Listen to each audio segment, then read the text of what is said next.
consider myself really a poet or a short story. First and foremost, I'm a storyteller. Right. I had to sort of train myself to think of myself as a storyteller because Right. you want to kind of identify a poet. And then once you do that and the story occurs to you, you're able to say, now what is the best vessel for this story? Not just the vessels I feel most comfortable with. Everything's not going to be a poem. Right. You Exactly. know, or you're going to be carrying a poem around for years wondering why it's not working. Just because it's asking for something else. It might want to be, you know, a 10-minute play, or it wants to be a short story, or even, you know, if it's something that you feel you're connecting to because of a parallel experience, it might want to be a creative nonfiction piece. I had won this contest and I got to go to Osaka, Japan, and there I was on a stage with 50,000, it was an arena, with 50,000 people in the audience. Wow. 50,000. And they had a big screen up behind me, and I can't remember what poems I did, but that moment kind of comes back to me as every single person in that audience was listening. And if I'm going to have audiences of 5 or audiences of 50,000, I need to be saying something more than, you know, the buttons that a lot of poets might, you know, we learn to push these, especially when you start in performance. You learn to push buttons and say, oh, it's that kind of audience, I'm going to do that, but I got, you know.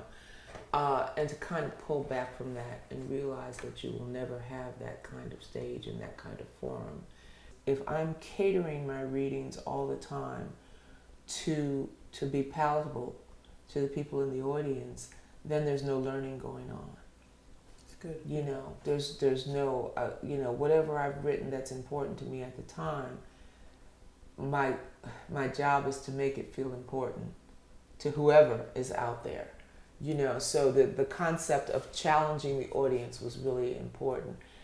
I'm constantly kind of putting myself in the audience and saying there was a time in my life when I really needed to hear something, or at least to get these words out into the open. So history to me is kind of a, it's a mystery that needs to be uncracked in a way. It's just like, yeah, okay, I know what people say about this. I don't believe anything. There's a lot of things that have been passed down and say, oh, this is what you should think about this event. This event has been studied. It has and this is the conclusion we came to. Well, those things I don't believe in. So I'm always looking to see if there's an alternate conclusion. There are a lot of countries where you read the news and then you find out what the poet says, because that's where the truth is coming from. Yes, so absolutely. They're the truth tellers in the society. And then you look at that and look at the way that poets are considered here, kind of marginalized. But if more of us were in places where people don't normally encounter poetry, if we're doing more looking back at history and current events and saying, well, here's another take on this.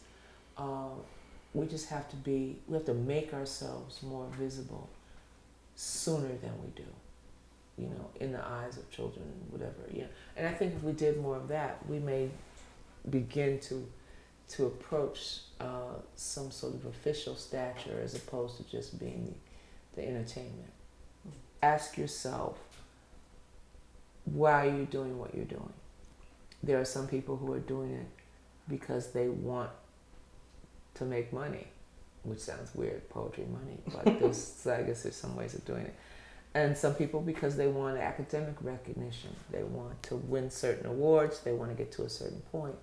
They want to be surrounded by certain kinds of poets. Right. You know, and open up Poets and Writers and see their name 5 times.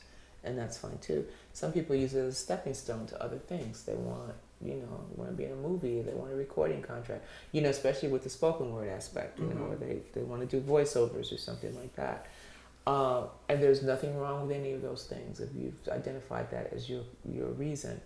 But if your reason has anything to do with reaching other people, then there are other places that you need to be besides the traditional poetry venues. And those places are often very hungry for you to be there. It may not be something that the administration has thought of, so you have to take the initiative sometimes and say, you know, this is what I do. You know, I can first grade, second grade, third grade, whatever. You want to do an assembly, we can do that, you know. And they're very happy to have that option, but it's not something that's just going to occur to them one day.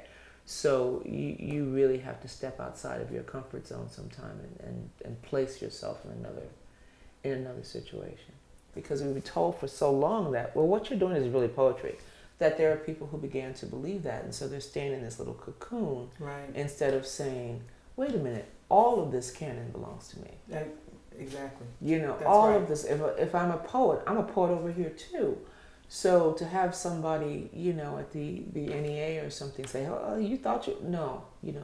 So the idea that we really have to first define ourselves, you know, before we move out to, and then nobody can take that definition away from you. Right. You know, but there's a lot of lines that we draw and then we get comfortable behind them. Mm.